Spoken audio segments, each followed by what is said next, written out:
Bank के अंदर एक अकाउंट जरूर होता है और जब भी कोई व्यक्ति जब बैंक में अपना पैसा जमा करता है तो उसके मन में एक सवाल तो जरूर आता होगा कि क्या इस बैंक में जो मैंने पैसे जमा किया है वो पूरी तरीके से सेफ है। हर व्यक्ति अपने पैसों को बैंक में इसलिए डिपॉजिट करता है ताकि उसकी जरूरत के समय वो पैसा उसके काम आ जाए। लेकिन कई बार ऐसा भी हो सकता है कि जिस बैंक में आपने पैसे जमा किए हैं दोस्तों वो डूब गई या वो बंद हो गई तो मेरे पैसे का क्या होगा।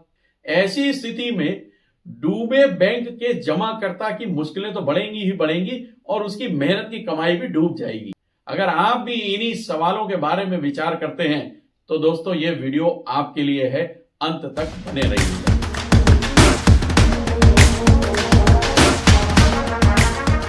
नमस्कार, मेरा नाम है JS खंडूजा और आप देख रहे हैं आपका अपना चैनल निवेश बड़ी।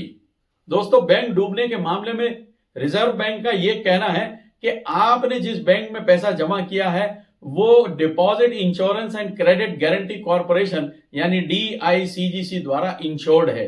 मींस यदि बैंक डूब जाते हैं तो DICGC आपके पैसे को वापस करेगी।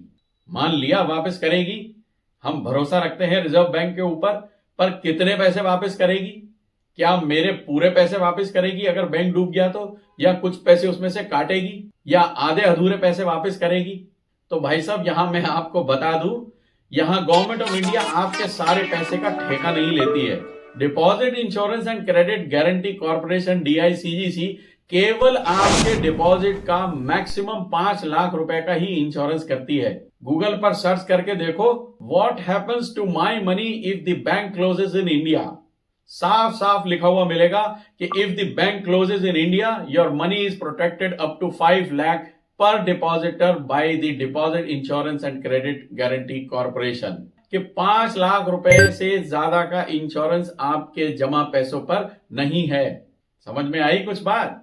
अब मान लो कि आपने 2 लाख 3 लाख या 4 लाख रुपए बैंक में जमा किए हैं, या यूं मान लीजिए कि आपने 5 लाख रुपए से कम पैसे जमा किए हैं, तब तो कोई बात नहीं क्योंकि DICGC ने आपका 5 लाख तक का डिपॉजिट इंश्योरेंस कर रखा है। पर अगर आपका पैसा 5 लाख से ज्यादा जमा है तो क्या होगा? 15-20 लाख रुपए अगर जमा किए हैं किसी बैंक में और वो बैंक डूब जाता है तो DICGC तो हाथ खड़े कर देगी कि भैया हमने तो पहले ही कह दिया था कि 5 लाख ही वापस मिलेंगे, उसी का इंश्योरेंस है, बाकी के लिए जयराम जी की। अब ऐसे में आप क्या करोगे? पैसा तो चूंकि आपके पास बहुत है, तो ऐसे में क्यों ना ऐसी बैंक का पता लगाया जाए जो सेफ भी हो और जिनके डूबने के चांसेस ना के बराबर हो। तो इसके लिए RBI ने देश के सबसे सुरक्षित बैंक यानी सेफेस्ट बैंक इन इंडिया की एक लिस्ट जारी की है, जिसमें आप रुपए जमा करते हैं तो आपका पैसा पूरी तरह से सुरक्षित होगा। That to full deposit money, 5 lakh नहीं, पूरा।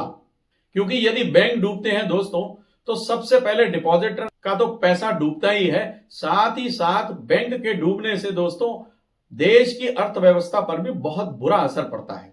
तो इसके लिए RBI हर साल एक लिस्ट जारी करती है जिसे domestic systematic important bank list कहा जाता है, शॉर्ट फॉर्म में जिसे DSI भी कहते हैं।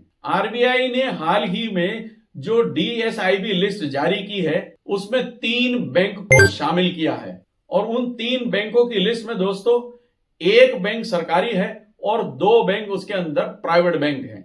यदि इन तीनों बैंकों में से कोई ऐसी स्थिति बनती है कि वो डूबते हैं और ये समस्या खड़ी हो जाती है तो इसलिए सरकार इन बैंकों को सुरक्षित रखने के लिए बढ़ावा देती है। इन तीनों बैंकों को सेफेस्ट बैंक की कैटेगरी में रखा गया है। अगर ये बैंक डूबते हैं या ऐसी कोई स्थिति बनती है तो गवर्नमेंट ऑफ इंडिया खुद इन डूबते बैंक्स को बचाने का प्रयास करेगी, इसलिए इन बैंकों में आपका डिपॉजिट एकदम सुरक्षित है। अब DSIB लिस्ट में शामिल बैंकों को कई सुरक्षा मानकों को अपनाना पड़ता है। तो ये 3 बैंक कौन से हैं आपको भी जानने की बहुत जल्दी हो रही होगी। तो दोस्तों, हाल ही में जारी DSIB लिस्ट जिन 3 बैंकों को शामिल करती है अपनी लिस्ट में, उनमें सबसे पहले आती है SBI यानी स्टेट बैंक ऑफ इंडिया, जो एक सरकारी बैंक है।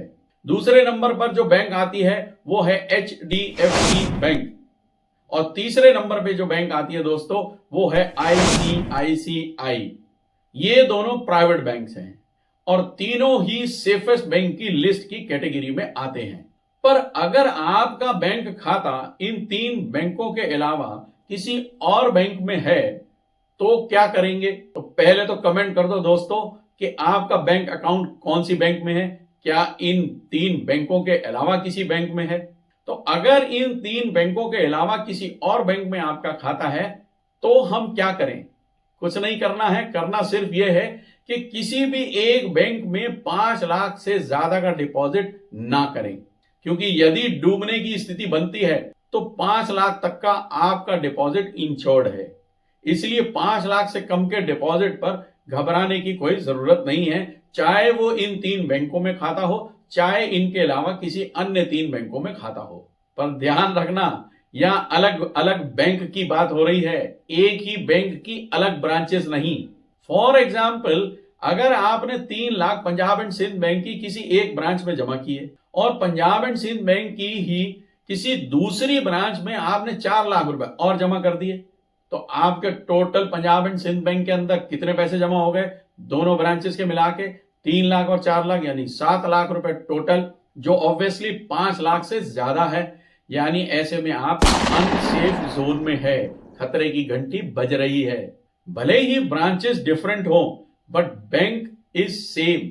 तो अगर 5 लाख से ज्यादा रकम है दोस्तों तो उसे अलग अलग बैंक में जमा करें। बाकी आप समझदार हो। वीडियो अच्छी लगी हो तो इसे लाइक और शेयर करें। अपने अमीर दोस्तों के साथ इस वीडियो को शेयर जरूर करें जिनका बैंक में डिपॉजिट 5 लाख से ज्यादा है, शायद उनका भला हो। जल्दी ही मिलते हैं ऐसी ही अगली वीडियो में, तब तक के लिए